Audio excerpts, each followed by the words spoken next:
శివాజీ, అనసూయ ఈ ఇష్యూ రోజు రోజుకి ఎంత ముదురుతుందో మనం చూస్తూ ఉన్నాం. నిన్న కూడా మనం చూసుకుంటే అనసూయ దేవతల గురించి కూడా ఆమె మాట్లాడడం జరిగింది. ముఖ్యంగా దేవతల యొక్క వస్త్రాధరణ గురించి మాట్లాడడం జరిగింది. అండ్ ఈ రోజు కూడా స్విమ్మింగ్ పూల్‌లో ఉంటూ ఒక పోస్ట్ ఏదైతే ఉందో రియల్లీ నా వెకేషన్ డేస్ నేను మిస్ అవుతున్నాను అని చెప్పి ఆ పోస్ట్‌ని రీపోస్ట్ చేయడం కూడా మనం చూసాం. అసలు ఏం జరుగుతోంది? కేవలం బట్టలు సరిగ్గా వేసుకోండి అన్నందుకు ఇంత దుమారం రేగుతూ ఇంతమంది రియాక్ట్ అవుతూ అసలు దీన్ని మనం ఎలా చూడొచ్చు అంటారు? ఇవాళ మనతో పాటు శేఖర్ భాష ఉన్నారు. మాట్లాడదాం ఆయనతోని. నమస్తే అండి. సో ముఖ్యంగా శివాజీ గారు మాట్లాడిన మాటలు కరెక్టే. బట్ యూజ్ చేసిన వర్డ్స్ అన్నవి అభ్యంతరకరం అని చెప్పి ఆయన వచ్చి సారీ చెప్పినప్పటికీ, ఈ రోజు ఇది మరింత ముదిరే అవకాశం ఉన్నట్టు మనకి ఇక్కడ కనిపిస్తోంది. అనసూయ గారు రియాక్ట్ అవుతున్న విధానం కావచ్చు, ఇవాళ పోస్ట్ చేసిన వీడియో కావచ్చు. అండ్ దీన్ని మనం ఎలా చూడొచ్చు అంటారు? ముఖ్యంగా అసలు అమ్మాయిల్ని పద్ధతిగా ఉండండి అనడంలోని తప్పు ఉందంటారా? ఎలా చూడొచ్చు అంటే సంఘకార్చుకొని చూసేవాళ్ళు చాలామంది ఉన్నారు. దాన్ని తప్పు అని చెప్పేవాళ్ళు కూడా ఉన్నారు. సంస్కారాన్ని లేకపోతే మన సంస్కృతిని కించపరిచేట్టు మీరు ఇష్టం వచ్చినట్టు ఉండండి. కానీ ఎందుకు ఇప్పుడు దాన్ని పబ్లిక్గా పోస్ట్ చేసుకొని ఇది నా హక్కు అని చెప్పడం, ఇది కూడా ఇప్పుడు ఏంటంటే ఒక ఫారం ఉంటుంది, పెద్దవాళ్ళకి మాత్రమే అన్నట్టుగా పెట్టుకొని అది వేసుకుని ఓకే. ఇప్పుడు చిన్నపిల్లలు అందరూ చూసే పబ్లిక్ ఫారంలో మీరు ఇటువంటివి తీసుకురావడం వల్ల వాళ్ళని ఇన్ఫ్లుయెన్స్ చేస్తున్నట్టే అవుతుంది. సో ఒక వల్నరబుల్ ఏజ్ ఎవరైతే ఉన్నారో వాళ్ళు దీనికి ఇంట్రెస్ట్ చూపించి వాళ్ళ టైం అంతా దీనికి వెచ్చిచ్చి వాళ్ళు ప్రొడక్టివ్గా చదువుకోవాల్సింది అవన్నీ కూడా పక్కకి వెళ్ళిపోయి వీటి భజన చేస్తూ ఉంటే మన యూత్ నష్టపోతారు, మన దేశం నష్టపోతుంది. So you should not encourage such kind of things. Shivaji అన్న మాట కన్నా ఇది చాలా డేంజరస్. ఇది ఒక కల్చర్ని డ్యామేజ్ చేస్తున్న సిస్టమ్. ఇప్పుడు ఆవిడ అమెరికా రిటర్న్, ఆవిడ కల్చరు అవన్నీ మేబీ అటు సైడ్ నుంచి ఎందుకంటే మీరు చెప్పడం కాదండి. ఆవిడ ఒక ఇంటర్వ్యూ చూశాను మొన్న.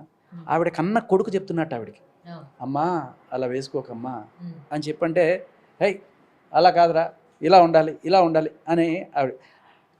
ఇప్పుడు మీరు బలవంతంగా అలవాటు చేయడం వీడు న్యాచురల్ ఇన్స్టింక్ట్గా వాడుకోవటం అనిపించింది.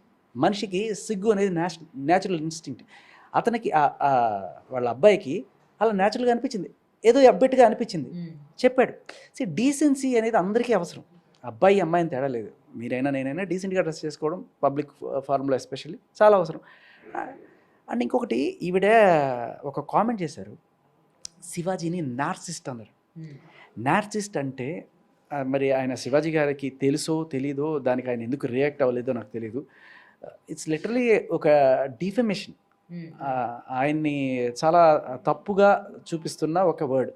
ఆయన అన్న మాటకి ఆవిడ అన్న పదానికి అసలు చాలా దూరం ఉంది. ఇది నార్సిస్ట్ అంటే విపరీతమైన స్వార్థం అనమాట. వాడికి అంతా, వాడు బతకడం కోసం ఎవరినైనా చంపేస్తాడు, వాడు ఎవరినైనా బదనాం చేస్తాడు, ఎన్ని అబద్ధాలైనా చెప్తాడు, అవతల వాళ్ళ మీద ఎన్ని నిందలైనా వేస్తాడు. నేను చేసేదే రైటు, మిగతా వాళ్ళు చేసేవన్నీ రాంగ్ అని చెప్పి వాదించే వాళ్ళు నార్సిస్టులు. ఇప్పుడు వాళ్ళకి కన్న కొడుకైనా, కన్న తండ్రి అయినా, పెళ్ళామైనా ఎవరైనా సరే వాడి తర్వాతే. ఐ యామ్ సుప్రీం, నా తర్వాత వీళ్ళంతా. ఇప్పుడు ఈ నార్సిస్టిక్ భావజాలం ఎవరిది? ఆవిడ ఇది పక్కా నార్సిస్టిక్ ట్రైట్ అంటది. నేను అంటాను, ఇప్పుడు కన్న కొడుకు చెప్పినా విననిది ఎవరు? నా లైఫ్ నా ఇష్టం, ఎవడు ఎటుపోతే నాకేంటి అనుకోవడం కదా. ఆఖరికి కన్న కొడుకుని కూడా మీరు పట్టించుకోవట్లేదు. మేబీ అతను బయటికి వెళ్ళినప్పుడు ఎవరన్నా సరే వినకూడనివి ఆయన వాళ్ళ మదర్ మీద విన్నప్పుడు అతనికి కొంచెం బాధ కలుగుతుంది. వాళ్ళ అమ్మకి తీసుకెళ్ళి వాళ్ళు వెదవాలరా, వాళ్ళే తప్పు అని చెప్పి అతన్ని సముదాయిస్తుంది. కానీ అతనికి బాధ ఉంది, అందుకనే చెప్తున్నాడు. నేను చేసేది నువ్వు రైట్ అని ఒప్పుకో. ఎవరైనా సరే మీరందరూ కూడా నేను చేసేదే రైట్ అని ఒప్పుకోండి. అది నేను చెప్తే వేరే విషయం. ఆఖరికి కన్న కొడుకు చెప్పినా తీసుకోదంటే ఇక్కడ ఎవరు నార్సిస్ట్ అనేది ఆలోచించుకోవాలి. అంటే ఇప్పుడు లేడీస్ అంటే ఇప్పుడు ఈవిడ ఏదైతే నా బాడీ నా ఇష్టం అంటే, నీ బాడీ నీ ఇష్టమైనంత మాత్రాన నువ్వు ఎలా అయినా సమాజంలోకి రావచ్చా, ఎలా అయినా నువ్వు ఉండొచ్చా, ఎవరు కూడా నిన్ను ప్రశ్నించకూడదా అన్న ఈ ధోరణి ఏదైతే ఉందో ఇది నిజంగా ప్రమాదకరం అని అనుకోవచ్చా? చాలా ప్రమాదకరం. ఎస్పెషల్లీ ఎవరైతే ఇప్పుడు నాకన్నా ఎక్కువ మంది మహిళలే ఈవిని తిట్టుతున్నారు ఇవాళ, పొట్టు తిడుతున్నారు బయట. ఎందుకు అంటే ఒక ఫ్రీడమ్, స్వేచ్ఛ, ఫ్యాషన్ అనే ముసుగులో వీళ్ళు ఈ యంగ్ జనరేషన్ని చెడిపేస్తున్నారు. ఈ మహిళలు ఎవరైతే బయటకు వచ్చి గగ్గోలు పెడుతున్నారో వీళ్ళందరికీ ఒక్కటే భయం, రేపు ఈ దరిద్రం నా కుటుంబంలో కూడా వస్తుంది. ఎక్కడి నుంచో వీళ్ళు అమెరికా నుంచి అంటించుకొని వచ్చిన ఈ కల్చర్ని ఇక్కడ ఎందుకు బలవంతంగా రుద్దుతున్నారు? సిగరెట్ తాగడం మా హక్కు, మందు కొట్టడం మా హక్కు, తాగితే తాగండి, దాన్ని ఎందుకు ప్రీచ్ చేస్తున్నారు? చెయ్యి, అతి చెయ్యకు అన్నట్టు. సరే ఉండండి, కానీ దాన్ని అదే పనిగా ఇది రైట్ అని చూపించుకోవడానికి రెచ్చగొట్టి చేస్తున్నారు చూసారా? That is absolutely wrong. మీ ఇష్టం వచ్చినట్టు మీరు బట్టలు వేసుకోండి, దట్స్ యువర్ చాయిస్. మీ ఫ్యామిలీ కూడా వాళ్ళకి వెళ్ళే ప్రాబ్లం ఉంటే అది ఓకే. బట్ పబ్లిక్ ఫారమ్స్లో మెయింటైన్ డీసెన్సీ. అబ్బాయి లేదు, అమ్మాయి లేదు. ఆయన ఏదో శివాజీ గారు చీర గీర అన్నారు, కానీ చీర ఏంటి, షర్ట్ ఏంటి, ప్యాంట్ ఏంటి, ఎవరైనా సరే ఏం వేసుకున్నా సరే డీసెంట్గా వేసుకోండి, డిగ్నిఫైడ్గా వేసుకోండి. This is the message. ఇప్పుడు నేను ఇదే మాట మగాళ్ళకి చెప్తే ఎవరన్నా నన్ను తిడతారా? అయ్యా మగాళ్ళందరూ కూడా డీసెంట్గా బట్టలు వేసుకోండి అయ్యా అంటే ఎవరికైనా కోపాలు వచ్చేస్తాయా? ఏదో నా ఆస్తి పీకేసుకున్నారు, నన్ను కొట్టేశారు, చంపేశారు అంటే ఎవడన్నా రియాక్ట్ అవుతాడా? సర్లే అనుకుంటారు. బట్ అస్సలు వీళ్ళకి నోరే లెగవకూడదు. ఈ మగాళ్ళు ఎవరైతే ఉన్నారో వాళ్ళు నాకు నీతులు చెప్తారా? నాకు కాదు, ఎవరికైనా సరే. అసలు ఆడ జాతికి నీతులు చెప్తారా వీళ్ళు? వీళ్ళే కాదు, ఎవరు చెప్పినా ఈ బట్టల విషయంలో రాకూడదు. ఎందుకంటే ఇప్పుడు బట్టల విషయంలోని మనము వేలు ఎత్తి చూపించవచ్చు. అంటే అదే షోస్లోని నీ మీద డబుల్ మీనింగ్ డైలాగులు వేసిన ఓకేనా? అప్పుడు నిన్ను అక్కడ కించపరిచినట్టు కాదా? అంటే నిన్ననే కాదు, ప్రతి ఒక్క ఆడపిల్లని కించపరిచినట్టు కాదా? అంటే అది మీకు ఓకే అనుకున్నప్పుడు ఇదెందుకు ఓకేలా తీసుకోలేకపోతున్నారు? ఎస్, అదే చెప్తున్నాను. ఇప్పుడు ఈయన మీద మాలో కంప్లైంట్ పెట్టిన ఎవరైతే ఉన్నారో మంచు లక్ష్మి గారు కావచ్చు, ఝాన్సీ లక్ష్మి గారు కావచ్చు, వీళ్ళందరూ కూడా నేను అడిగేది ఒకటే. అంటే మగవాళ్ళు మాత్రమే కాదు, ఆడవాళ్ళు కూడా ఆడవాళ్ళ గౌరవాన్ని కాపాడాలి. నిజానికి మగవాళ్ళ కన్నా ఆడవాళ్ళ వల్లే ఆడవాళ్ళ గౌరవం తగ్గుతుంది. అందరూ కాదు, ఈ 90% ఆడవాళ్ళు ఇటువంటి వాళ్ళని చూసి సిగ్గుపడుతున్నారు.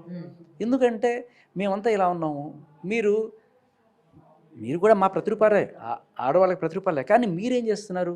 బజార్ను పెడుతున్నారు. బజార్లో ఇన్నర్ వేర్లు అని చెప్పి అడ్డదిడ్డంగా బట్టలు వేసుకొని అవన్నీ కూడా కటౌట్లు పెడుతూ ఏమన్నా అడిగితే ఇది మా ఫ్రీడము అని చెప్పి చూసే వాళ్ళకి జుగుప్సాకరంగా ఉంటుంది. నాకే ఇబ్బందిగా ఉంటుంది. ఎంతమంది ఆడవాళ్ళు మీరైనా ఇబ్బంది పడతారు కదా ఇటువంటివి చూస్తే.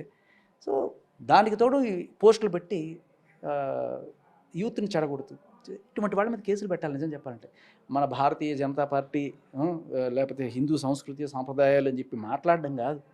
ఏం జరుగుతుంది? నీ కల్చర్ మీద అత్యాచారం జరుగుతుంది ఇక్కడ. ఈ ఫ్యాషన్ రైట్స్ అనే పేరుతోటి, ఫెమినిజం అనే పేరుతోటి ఇక్కడ జరుగుతున్నది అదే. లేకపోతే ఏంటిది? లిటరల్లీ దే ఆర్ ప్రీచింగ్ ఇలా ఉండు. బట్టలు మన ఇష్టం, మనం సరే ఇష్టం వచ్చినట్టు వేసుకోవడం కూడా కాదు. ఒక అమ్మాయిని ఇప్పుడు ఇంటర్వ్యూ చేస్తుంది, ఎందుకు అలా వేసుకుంటున్నావు ఫుల్గా, ఇక్కడ దాకా వేసుకో, సిటీ కదా ఇలాగే ఉండాలి. లేదమ్మా నాకు ఇలాగే ఇష్టం. ఏమి ఇష్టం అంటే మా వాడికి ఇలాగే ఇష్టం. మీ వాడేంటి? ఈవిడ మంచు లక్ష్మి గారు అంటారు, ఒకళ్ళు కాదు ఒకటితో ఉండడం అనేది పిచ్చితనం. 4 బిర్యానీలు తినాలి, అందులో ఏదో రుచిగా ఉంటుంది. ఇటువంటివి ప్రీచ్ చేస్తున్నారమ్మా వీళ్ళు యూత్కి. వీళ్ళని మనం కాపాడుకోవాలి కదా. అండ్ వీళ్ళు ఇప్పుడు ఈ చిన్మయ్య గారు మళ్ళీ ఇంకో రెచ్చగొట్టే ఇది పెట్టారు. ఆవిడ పాటలో, ఈ కిళ్ళి మంజారా పాటలో నిన్న చెప్పా, ఇట్లా సోకుపళ్ళు గీకుపళ్ళు అని మీరు కూడా ఆబ్జెక్టిఫై చేసి మాట్లాడుతున్నారు కదా. మీరు కూడా ఇటువంటివి చేయకండి. మీరు ఎవరినైతే వేలైతే చూపిస్తున్నారో 3 వేలు మీ మీద చూపిస్తున్నట్టుగా ఉండద్దు. మీరు కూడా మాట్లాడంటే అది సినిమా కోసం, అంటే సినిమా కోసం ఎలా అయినా పాడొచ్చు. ఇంకా చెప్పాలంటే అది ఇంకా డేంజరస్ కదమ్మా. సినిమా పాట 100 మంది, 1000 మంది, లక్షల మంది పాడుకుంటారు. మీరు పాడిన పాటని సూపర్ హిట్ పాట అది, అందరూ పాడుకుంటారు. ఆ పాడుకునేప్పుడు దాంట్లో చిన్నపిల్లలు ఉంటారు. వాళ్ళు పాడితే మీకు తెలుస్తుంది, నా సోకుపళ్ళే తిని ఒక 10 ఏళ్ల పిల్ల పాడితే ఎంత ఇదిగా ఉంటుంది ఒక పేరెంట్కి. మీరు అదే అర్థం చేసుకోవాలి. దానికి అది మానేసి శివాజీ చేశాడు కదా అని ఎవడో ఒక రీల్ పెట్టాడు. శివాజీ ఏదో సినిమాలో ఒక ఆవిడ నడుము గిల్లి, అది శ్రీకాంత్ సినిమాలోని నడుము గిల్లితే ఇది మంగపతికి పంపించండి అని చెప్పి పెట్టడం జరిగింది. ఇప్పుడు మన సినిమాలో కొంతవరకు మనకంటూ కొన్ని ఇవి ఉంటాయి, సెన్సార్లో కొన్ని చూపించవచ్చు, కొన్ని చూపించకూడదు. ఎంతవరకు చూపించవచ్చు? సరే నడుము అంటే మామూలుగా మన ఇండియన్ దీంట్లో చీర కట్టుకున్నప్పుడు నడుము ఓపెన్ ఉంటుంది, దాన్ని ఇదేం లేదు. సో ఆయన నడుము గిల్లాడు, ఆయన అంతకు మించి కిందో పైన అటువంటి పనులు చేయలేదు కదా. అంటే ఒకవేళ చేస్తే సినిమా పరంగా ఆయన చేశాడు అనుకుందో, స్క్రిప్ట్ పరంగా డిమాండ్ చేసినా కూడా సెన్సార్లో ఒప్పుకుంటారా? చూపించారు కదా. సో దీన్ని దాటి పైకి కిందకి వెళ్ళడం అనేది సెన్సార్ బోర్డులో నాట్ యాక్సెప్టబుల్, ఆర్ మన కల్చర్ పరంగా కూడా నాట్ యాక్సెప్టబుల్. సరే పురాణాల్లో ఎవడో ఏదో రాశాడు వాటి గురించి అవన్నీ వదిలేండి. ఇప్పుడు మనం ఉంటున్న సొసైటీలో ఇది నాట్ యాక్సెప్టబుల్. మరి మీరు పాడింది లైన్స్ సోకుపళ్ళు అనేది that is not acceptable and that is more dangerous than this. ఇప్పుడు శివాజీ, నేను అందరినీ అడుగుతున్నా, ఆ సీన్ డేంజరస్సా, ఈ పాట డేంజరస్సా? కేవలం అదొక పాటే ఉందంటారా? అదొక పాట. ఇంకా మీకు ఇంకొక మాట చూపిస్తాను నేను. అవి జస్ట్ వెతికితే 100 వస్తాయమ్మా. నేను అంటే తీయాలి అనుకుంటే వాళ్ళలాగా కోడిగుడు కేకలు పేకాలి అనుకుంటే 100. ఇది చూడండి, బింబిసారాలో ఒక పాట, గులేబ కాబడని ఒక పాట. దీని ఏమంటారమ్మా, ఐటెం సాంగ్ అంటారు. ఓకే, ఈవిడ భావజాలం ఏంటంటే చిన్మయ్య గారు, ఆడవాళ్ళని ఆబ్జెక్టిఫై చేయడం, ఐటమ్స్ లాగా చూడడం అనేది రాంగ్ అని మీకు అంత ఉన్నత భావజాలం ఉన్న వాళ్ళు మీరు ఐటెం సాంగ్ ఎలా పాడుతున్నారు అసలు? మీరు చెప్పాలి కదా, సార్ నేను ఐటెం సాంగ్స్ పాడను, నాకు కొన్ని వాల్యూస్ ఉన్నాయి, ఈ ఐటెం సాంగ్స్ వల్ల అమ్మాయిలను ఆబ్జెక్టిఫై చేస్తున్నారు మీరు దానికి సహకరించినట్టే కదా. లేదు, అంటే అక్కడ విమెన్ కార్డ్ అనేది యూజ్ అవసరం లేదా? అక్కడ మెయిన్ మనకి ఏంటంటే డబ్బు కోసం దాని మెటాఫరు ఇంకోటి ఏదో చూడాలట. ఇలా అంటే మేము చేసేదానికి ఏదో ఒక కవరింగ్ చేసుకుంటాం, మాకు డబ్బులు వస్తున్నాయి లేకపోతే ఫేమ్ వస్తుంది, దానికోసం మేము చేసేది రైటు. ఏదో అవతల వాళ్ళు చేస్తే నేను చేస్తే నీతి, నువ్వు చేస్తే బూతు అన్నట్టు మాట్లాడతాం.